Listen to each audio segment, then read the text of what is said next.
Hai, balik lagi bareng aku, Rifki, di podcast Aksara Rasa, di ruang meja yang sama. Dan di ruang meja yang sama ini, semoga bisa menjadikan ruang untuk kita bertumbuh menjadi manusia yang lebih baik. Selamat datang dan selamat mendengarkan. Hai, selamat datang kembali di podcast Aksara Rasa. Tentunya masih bersama aku Rifki di ruang meja yang sama. Di ruang meja yang sama ini adalah ruang bersama untuk kita bertumbuh dan berproses di kehidupan ini. Semoga ruang meja yang sama ini adalah langkah awal untuk kita bisa mengenali diri kita sendiri. Amin. Oh iya, sebelum masuk ke episode ke-6 ini, aku ingin menanyakan sedikitnya nih tentang kabar kalian. Gimana kabarnya? Gimana juga harinya? Semoga baik-baik aja ya.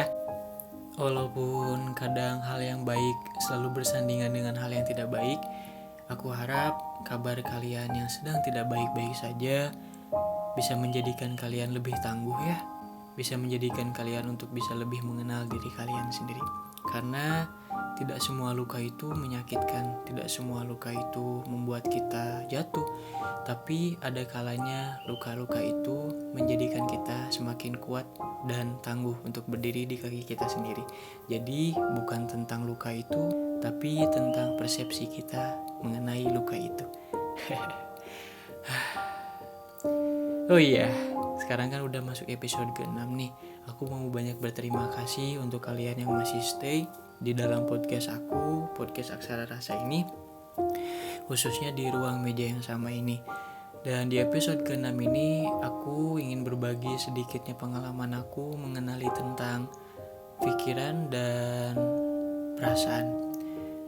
1 tahun ke belakang, aku mengalami fase-fase di mana aku tidak tahu bagaimana cara-caranya mengenali pikiran dan perasaan aku. Dari perjalanan aku membawa aku untuk bisa belajar lebih dalam tentang pikiran dan perasaan ini. Sebelum aku belajar ke arah pikiran dan perasaan ini, ada beberapa hal yang membuat aku terombang-ambing di dalam diri aku sendiri tentang pikiran dan perasaan yang tidak bisa aku kontrol, bahkan overthinking yang membuat aku tidak bisa tidur, serta pikiran-pikiran dan perasaan-perasaan yang bahkan sama sekali tidak aku undang kedatangannya. Oleh karena itu, aku mulai membuka diri untuk bisa belajar tentang pikiran dan perasaan ini. Aku belajar dari obrolan-obrolan orang, aku belajar dari cerita-cerita orang, aku belajar dari pengalaman-pengalaman orang tentang apa yang sudah mereka praktekkan, apa yang sudah mereka kenali dari pikiran dan perasaan ini. Berjalannya waktu, dari pikiran dan perasaan aku yang dulunya tidak bisa aku kontrol, aku mulai paham dari apa yang mereka bagikan kepada diriku tentang pesan bahwasanya kita ini adalah langit. Aku ini adalah langit, dan langit itu pasti selalu disinggahi awan.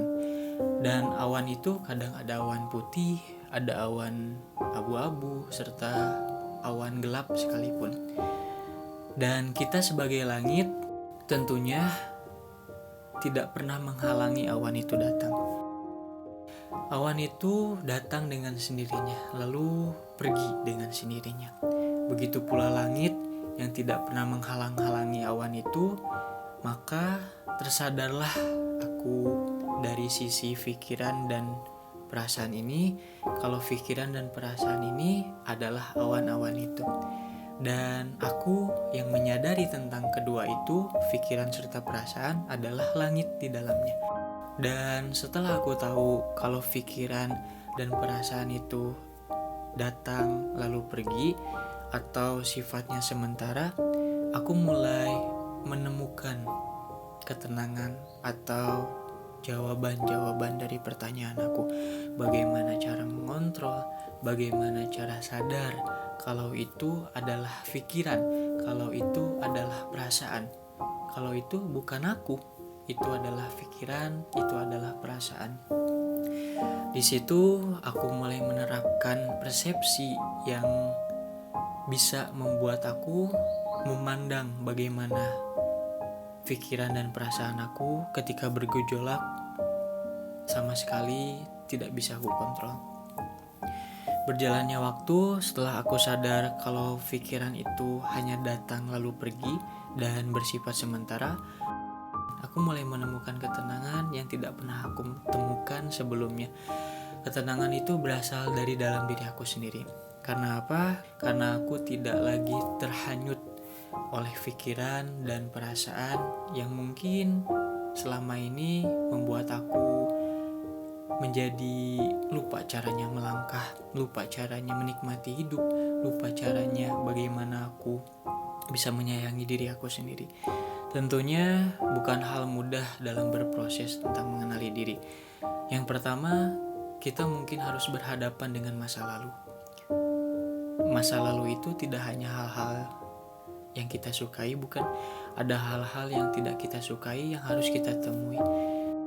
Dan dalam pertemuan itu, kita harus siap untuk bersikap berwelas asih. Dalam artian berwelas asih, ketika pikiran itu datang, kita harus siap dengan cara kita, sabar kita, ikhlas kita menerima, serta bagaimana persepsi kita tentang masa lalu itu. Namun di perjalanan itu, masa lalu tetaplah masa lalu, bahkan masa depan tetaplah masa depan. Masa lalu telah mati, masa depan tidak pasti bagaimana aku ke depannya. Dan yang kita punya ya di hari ini.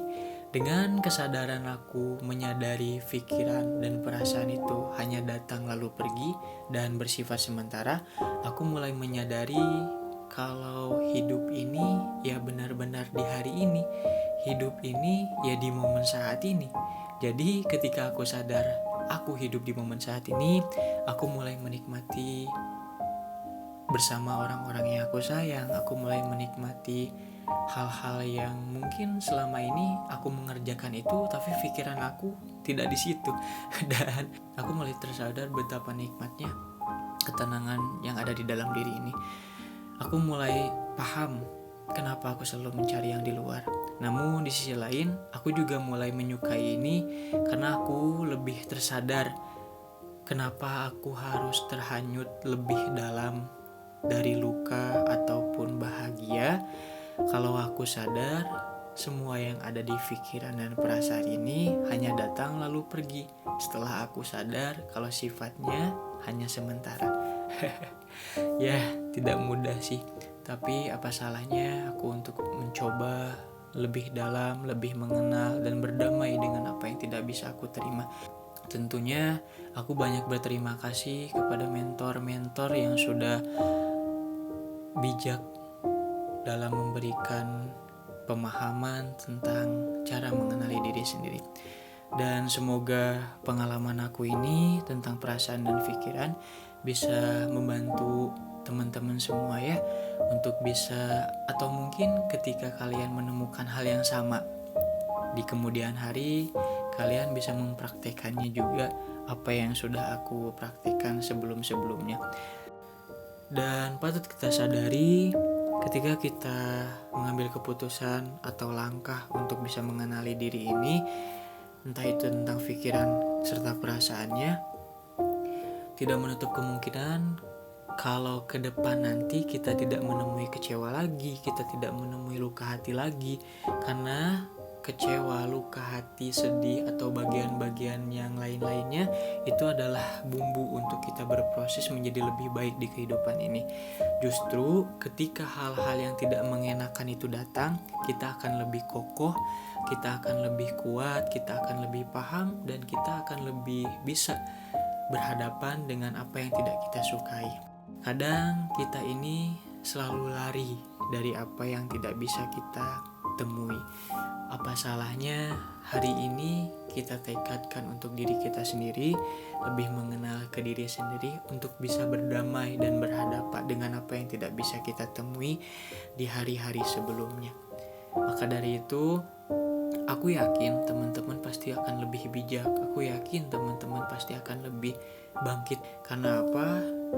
Aku menyadari ketika aku mengalami kekacauan di dalam diri ini, bukan berarti itu sebenar-benarnya kacau. Namun aku tidak tahu sama sekali tentang ilmu di dalam diri ini. Dan segitu dulu ya cerita dari aku mengenai pikiran dan perasaan.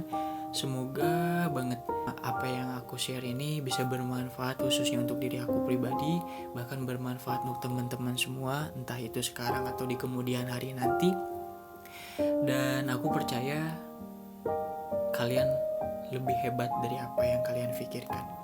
Kalian lebih hebat dari apa yang kalian pikirkan. Semangat ya. Terima kasih sudah berkenan berkunjung dan mengudara bersama podcast Aksara Rasa di segmen Ruang Meja yang Sama. Semoga kita bisa mengambil langkah kecil untuk lebih bijak dan menjadi bagian dari hal-hal serta orang-orang baik di dalamnya. Sampai bertemu di cerita dan pengalaman berikutnya. Salam hangat, bye-bye.